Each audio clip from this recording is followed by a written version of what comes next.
মানুষ যদি না আসে মানুষের পাশে, তবে কিসের ভরসায় দুনিয়ার আসে। একটু সাহায্য, একটুখানি হাত, বাঁচতে পারে প্রাণ, গড়তে পারে জাত।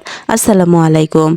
আমি আজকে গিয়েছিলাম জামালপুর জেলার জামালপুর থানায় বাঁশতরা বাজার। ওইখান থেকে আসার সময় রাস্তায় দেখে একটা অ্যাক্সিডেন্ট হয়েছে। আশেপাশের লোকজন কোনো কিছু বুঝতেছে না কি করবে, কিভাবে তাকে হাসপাতালে নিয়ে যাবে। তবে বাচ্চাটা গুরুতরভাবে আঘাত পেয়েছে মাথায়। আমি বাচ্চার মাথাটা উড়োনা দিয়ে বেঁধে আমি সেখান থেকে বাচ্চাকে নিয়ে হসপিটালের জন্য যাইতেছি। আমি অনেক গাড়ি খুঁজতেছি, কোনো গাড়ি আমাকে নিয়ে যাইতেছে না। অ্যাক্সিডেন্টের রোগী বলে কোনো গাড়ি আগায় আসতেছে না। তো শেষে আমি একটা গাড়ি পেয়েছি।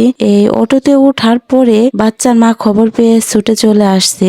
দেখেন দর্শক, মায়ের চোখে অন্ধকার নেমে গেছে।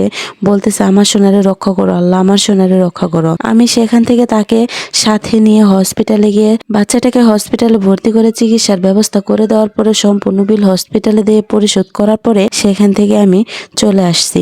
আপনারা বাচ্চাটির জন্য অবশ্যই দোয়া করবেন যেন বাচ্চাটি তাড়াতাড়ি সুস্থ হয়ে যায়। আর এরকম বিপদ দেখলে মানুষের অবশ্যই আপনারা সাহায্যের হাত বাড়িয়ে এগিয়ে আসবেন। কখনো আপনারা চিন্তা ভাবনা করে দাঁড়িয়ে থাকবেন না। আল্লাহ হাফেজ।